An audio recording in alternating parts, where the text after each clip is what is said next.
हुए अपनी बात को आगे बढ़ाऊंगा। साथियों, वर्तमान में विकट परिस्थितियां हमारे साथ गुजर रही हैं। हम लोगों को विकट परिस्थितियों से गुजरना पड़ रहा है।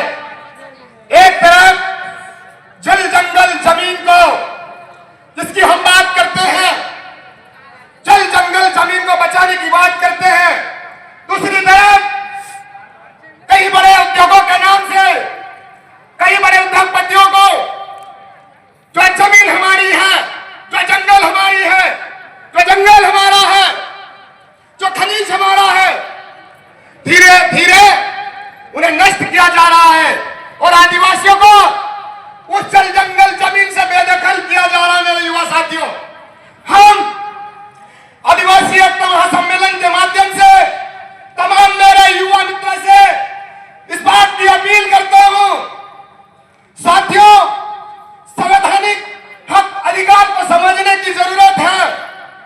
साथियों, ये लड़ाई बहुत बड़ी है। हम सब लोग मिलकर इस लड़ाई को हम सब लोगों से मिलकर लड़नी पड़ेगी। मेरे युवा मित्रों, साथियों, चाहे वो अरावली पर्वत की बात हो, चाहे वो सिंगरौली की बात हो, चाहे नर्मदा के किनारे 5 किलोमीटर की बात हो, कहीं न कहीं हमारे आदिवासियों को उजाड़ने की एक साजिश चल रही है। हमारे आदिवासियों के जल जमीन को छीनने का साजिश चल रही है। मैं तमाम मेरे आदिवासी मित्रों से अनुरोध चाहूंगा, आप लोग साल में एक बार कार्यक्रम करके भूलने की जरूरत नहीं है।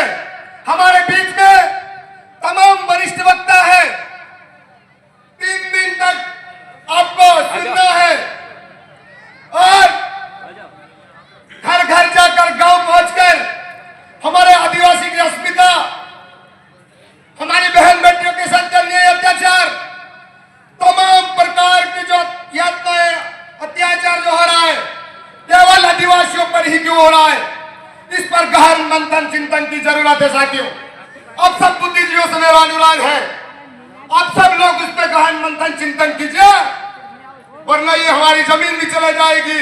जल जंगल जमीन छीनी जा रही है। धीरे धीरे जब जल जंगल जमीन खत्म हो जाएगी तो जो हमारी प्रकृति है, हम प्रकृति पूजक है, इस देश के मूल मालिक है। जब हम इस देश के विकास की बात करते हैं,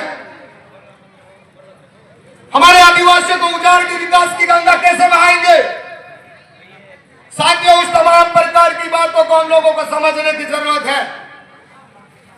आज हमारे बीच में विकट परिस्थितियों से हम लोग गुजर रहे हैं। आप तमाम साथियों से मैं यही अनुरोध चाहूंगा, हमारे बीच में और भी युवा वक्ता है। साथियों, बाबा साहेब ने कहा था, शिक्षित बनो, संगठित रहो, संघर्ष करो। आप शिक्षित बनोगे तो दहाड़ोगे, संगठित रहोगे तो लड़ोगे और संघर्ष करोगे तो जीतोगे। इन तमाम हमारे महापुरुषों ने हमें इस प्रकार का आशीर्वाद देकर यहां तक पहुंचा है। जिस समय हमारा देश आजाद नहीं था, उस वक्त हमारे तमाम मूर्खों ने हमारी जल जंगल जमीन को बचा कर रखा है, लेकिन आज उसी जल जंगल जमीन को धीरे धीरे नष्ट किया जा रहा है। ये लड़ाई हम सब युवाओं के कंधे पर है। मेरे युवा मित्रों, अब सबको आगे बढ़ चढ़कर हिस्सा लेकर, एकजुट होकर, एक रूप में बांधकर आप सब इस लड़ाई को आगे बढ़ाने की जरूरत है। साथियों, इसी शब्द के साथ मैं अपनी वाणी को विराम दूंगा। आप सभी को पुनः क्रांतिकारी जोहार। जय भीम।